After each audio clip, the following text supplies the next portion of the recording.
Hey Hollywood, where are all the Thanksgiving movies?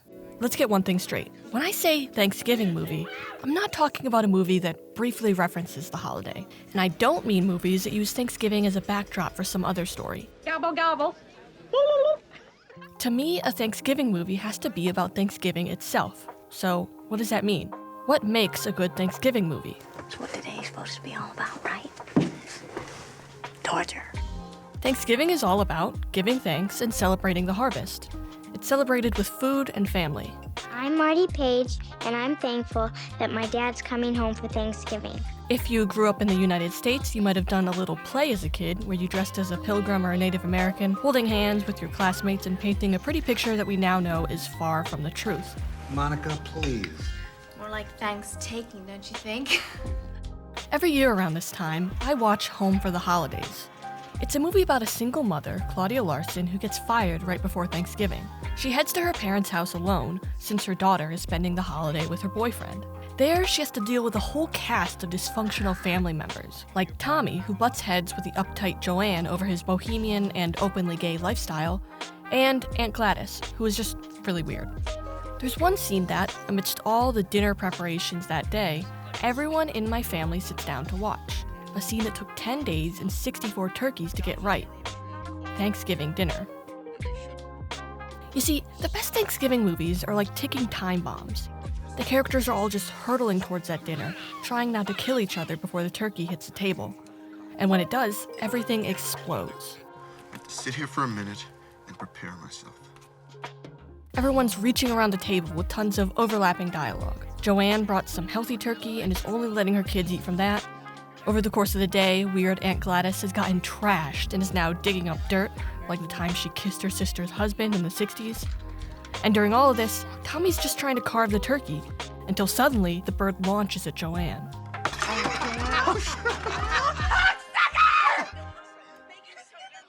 But if you want to hear about Thanksgiving dinner scenes, then we have to talk about What's Cooking, which has 4 of them. Oh boy.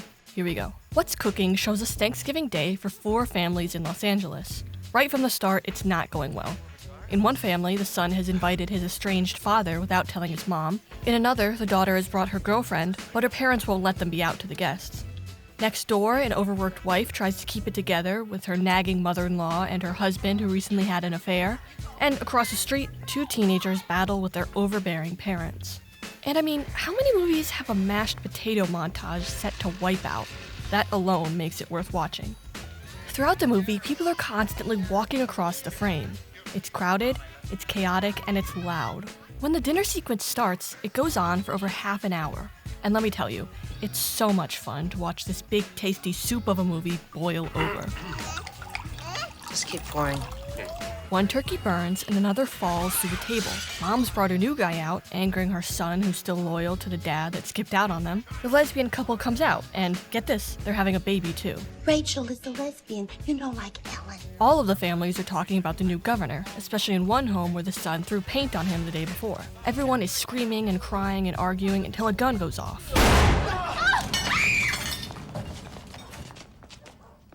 The hell was that? Oh yeah. Did I mention one of the kids has a gun? The movie does something really cool here. Until this point, the editing has been connecting the stories thematically, but keeping them at a distance geographically. But when people go out to investigate the sound, the camera pans to the other houses and then pulls out to show all 4 families in one shot. Here we learn that they're neighbors, and that the events of the film have taken place on a single street corner. After 2 hours of people fighting and pushing each other's buttons, it's nice to see everyone coming together. Looks good, Ma. Another good Thanksgiving dinner.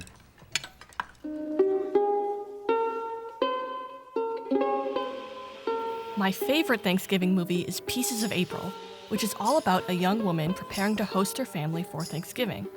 This is her first time hosting, and it could be her last Thanksgiving with her mother, who has cancer.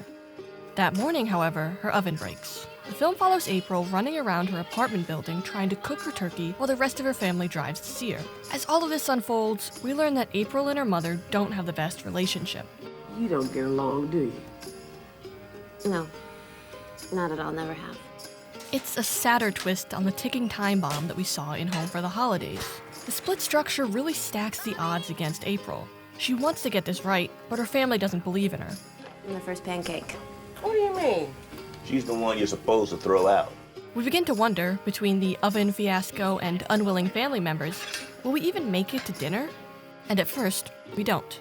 Her family heads to a restaurant instead, until her mom has a change of heart and goes back to the apartment. Other movies use Thanksgiving dinner as a source of tension or climax, but in Pieces of April, it serves as a resolution. This dinner, at the very end of the movie, uses the same shaky camera and overlapping bodies as something more chaotic, like What's Cooking, but it doesn't feel frenzied at all.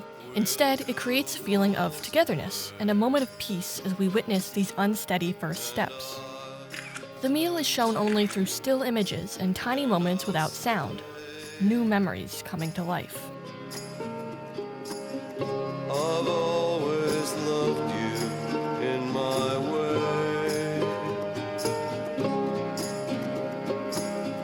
I'll always love you in my way. Okay, I know I just talked a lot about Thanksgiving dinner scenes, but I'll let you in on a little secret. It's not really about the dinner. Centering a film around a specific yearly event, like Thanksgiving dinner, is a good marker of the passage of time, a theme that comes up a lot in these films. Being a harvest holiday, Thanksgiving is all about change, fall to winter. But that's not the only type of change. Dear Lord, we realize just that lately everything's changing too damn fast. In Home for the Holidays, we see change in Claudia's life and her family's lives. Her parents are getting old, she's getting old, even her daughter is growing up right before her eyes. In What's Cooking, each set of parents feels like they're losing control of their family as their children grow older and begin to assert their independence. And Pieces of April shows just how scary this newfound independence can be. But change can also mean the start of something new. New relationships, new memories, and new experiences. Stop it. It's nothing. Have you ever done it before? No. Then it's not nothing. Excuse me. So why aren't there more Thanksgiving movies? Well, I think it's harder to strike an emotional balance. With Christmas movies, there's always that Christmas magic that keeps even the messiest of storylines from getting too fraught. I mean, The Family Stone has a deliciously tense dinner scene where Meredith, played by Sarah Jessica Parker, who I first saw at age 11 in the horrifying Glee episode titled Thanksgiving, engages in some light homophobia. Well, I just mean the gay thing. You know. I'm sorry, I didn't hear a word you said. Sorry, this isn't coming out right. I just think any parent would want a normal child. Ow! God damn you! This is all smoothed over when Meredith gives out a sweet gift on Christmas morning. But Thanksgiving isn't a gift-giving holiday. When the dust settles, and when you clean off the turkey juices, all you have is each other. When done well, a Thanksgiving movie can be really special, which is why I think more filmmakers should make them. Turkey needs to be tended to. He needs to be cared for lovingly. One must pay close attention to poultry. Now, let me tell you something about that crazy scene from Home for the Holidays. It's not even halfway through the movie. When the meal is over, a title card appears on screen. Cleanup. After the explosive dinner, the Larson family is left to pick up the pieces. And that's what makes this movie so great. Claude and Tommy eat their dinner in the kitchen, she calls her daughter and has a heart-to-heart, and their father actually congratulates Tommy on his marriage. Putting the chaos of the dinner in the middle helps the characters realize what really matters: family.